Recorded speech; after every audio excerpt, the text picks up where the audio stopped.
Hey everyone, it's Victoria with Nutrition by Victoria, back for another video. Today I'm going to talk about how to succeed on the fruit and veggie challenge.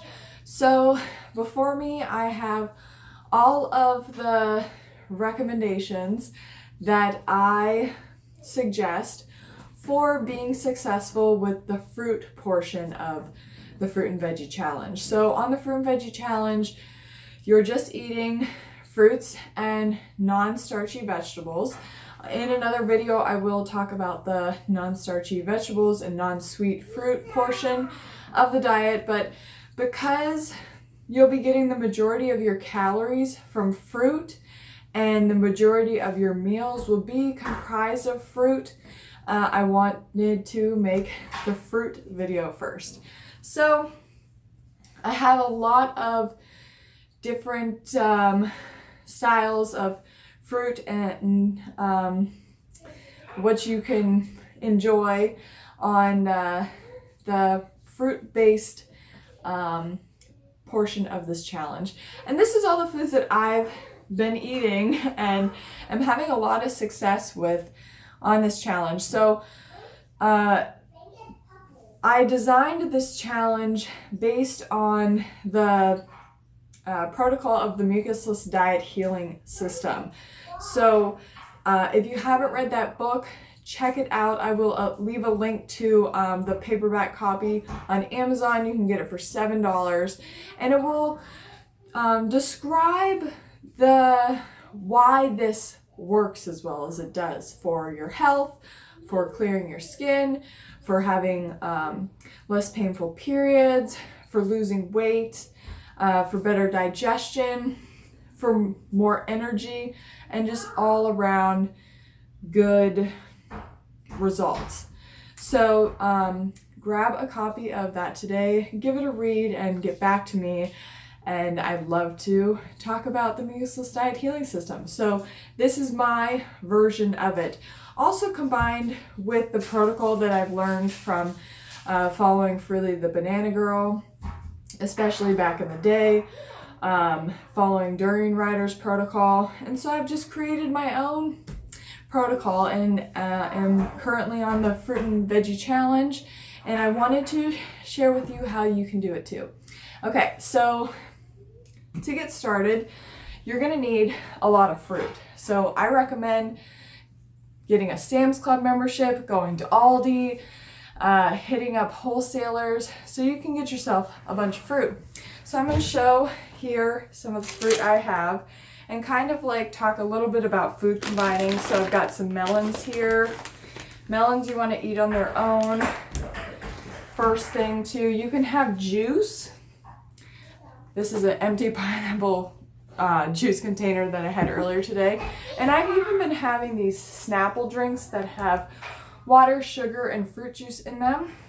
And I'm finding that to be a really nice substitute when, like in the morning, I don't really feel like having anything solid. I'm finding juice to be, really awesome, or some sugar water, or even making some lemonade with some raw cane sugar, lemons, water. That is awesome too. So the goal with this is you don't want to go hungry. You want to be able to give your body something when it's asking for it. If you're coming from a background where you are used to eating big breakfast, then grab some watermelon and eat a whole watermelon for breakfast. This is a small one, so you'd want to eat at least 2 of these. Or make yourself a banana smoothie. Here I have 7 bananas, and if you needed to, add some cane sugar in there, water, blend it up, maybe even add some soaked dates in. You can check out my What I Eat in a Day videos, and you'll get an idea of how I like to eat and how I make my smoothies. You can also add some frozen fruit to your smoothies. I like to blend berries with orange juice. Frozen berries with orange juice is really good. Add a little bit of sugar in there and you have yourself one tasty treat. You can make a Daterade with soaked dates. You can, in terms of food combining, dates and berries go well together. You'd think berries and bananas go well together, but I actually prefer to do bananas either on their own or blended with dates. Because after a while, if you let the smoothie sit, the banana flavor in it gets kind of funky. So if you're trying to go to work and you want to bring your smoothie to work, go for the dates and berries, or the berries and orange juice if you're not gonna, if you're just gonna be sipping it throughout the day. Okay, so I also have some apples up here, cherries, which I'm about to tuck into these. Raspberries. Now, you don't have to buy all organic. I have a mix here of organic produce. These are oranges and non-organic produce. You just get what you can afford and go from there. A lot of times conventional produce, especially in America, tastes pretty good. So, I generally go by taste. And if something tastes good, then it was probably grown good. So just going in order of how I like to eat, I usually start with a juice or a lemonade or something in the morning. Then I'll move on to a smoothie, a big calorie hit smoothie, usually mid-morning or for lunchtime after I've had a bunch of juice. Then I'll move on to a fresh fruit meal. Lately it's been cherries. I just got some good cherries, grapes, berries. You guys have been seeing my mukbangs. I did kiwis this week. And then canned fruit is also a good option. These are canned peaches and fruit juice. If these aren't sweet enough, I will add cane sugar to them. So if you're strapped for cash and all you can get is some canned fruit, just have a few cans of these, add a little bit of cane sugar to them, and that's a good meal right there. Okay, then you have your dried fruit. I've got some dates here. These are Deglet Nor dates. I like to eat these rather than blend them, and then I'll blend the medjool dates. Raisins, and I even have some freeze-dried strawberries here. My kids really love these. I'm not a big fan of freeze-dried fruit. I think it's too dry, but it's a good option if this is something that you like. You can also get fruit leathers. I don't have any at home right now, but those are great snacks to have if you're on the go and you just need something little and you don't have a juice or anything. Kids also like that kind of stuff. And then if you're finding for breakfast and lunch, this isn't cutting it and you feel like you need to have something salty, you can always add some celery sticks in there.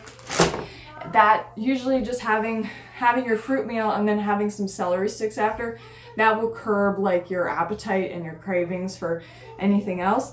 And that's about it. So my tips are to eat intuitively, meaning that if you aren't a big breakfast person, then don't have a big breakfast, but do have some juice, because this will keep you going and will prevent you from ending up hangry or reaching for something else because you forgot to eat and you are so hungry now. Or having some sugar water with lemon. I'm gonna make a lemonade soon, so maybe I'll show you guys the recipe for my lemonade.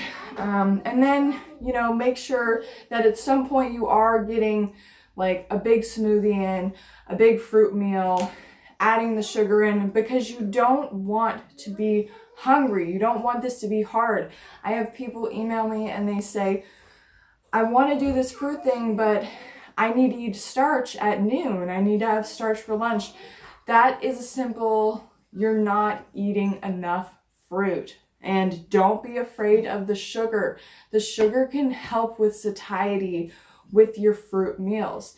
If you're not feeling like your meals are satiating, add some sugar to them. This is just sugarcane juice dried. That's all that it is.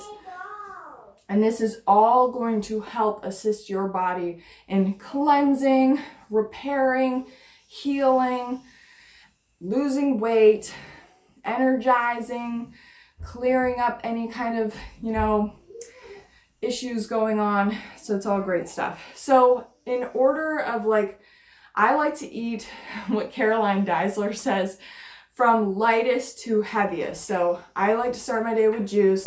Then I move on to usually like a banana or date smoothie, or maybe an OJ smoothie. Usually I'll do like an OJ smoothie in the place of a juice. So you just have to, you know, figure out what works best for you. I've been at this for a while, so I kind of have an idea of how I like to eat.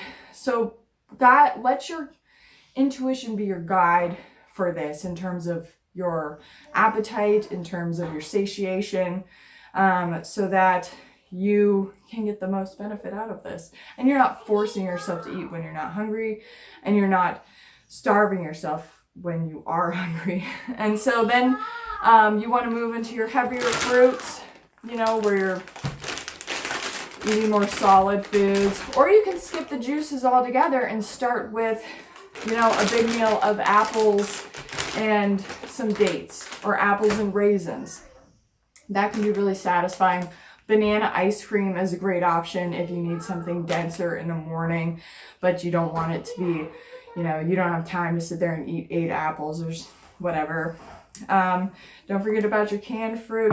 And then generally I will have my dried fruit before dinner as like a afternoon snack, a pre-dinner meal, and then I'll get the majority of my calories from the dried fruit for my dinner, so that my dinner ends up being this big salad meal, but I'll talk about that in another video. So thank you so much for watching. Please leave any comments and questions down below if you have them. Let me know what you think. If you're trying this fruit and veggie challenge, let me know what your questions are. Let me know what you're having trouble with, so that I can help you and we can get benefits together. Okay, thank you so much for watching the video, and I'll see you guys next time. Bye.